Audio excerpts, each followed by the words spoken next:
کنسرت خواننده های ایرانی.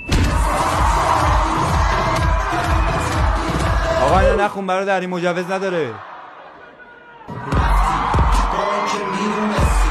نخون آقا نخون، اینم مجوز نداره. ردش کن آقا، اینم مجوز نداره.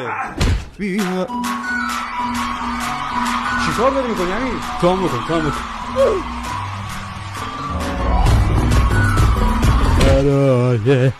گریه نکنی یا کرد باز.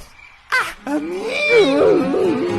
اینجا و تو اونجا هیچ را دوریم یه عالمه،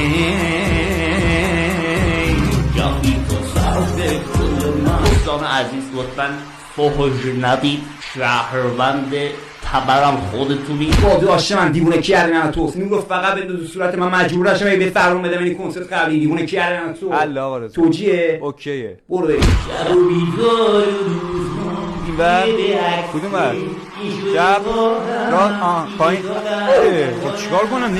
با تو کردم. قطعش کن بابا، قطعش کن. این چیه داری میخونی؟ خجالت نمیکشی؟ چرا؟ هواشو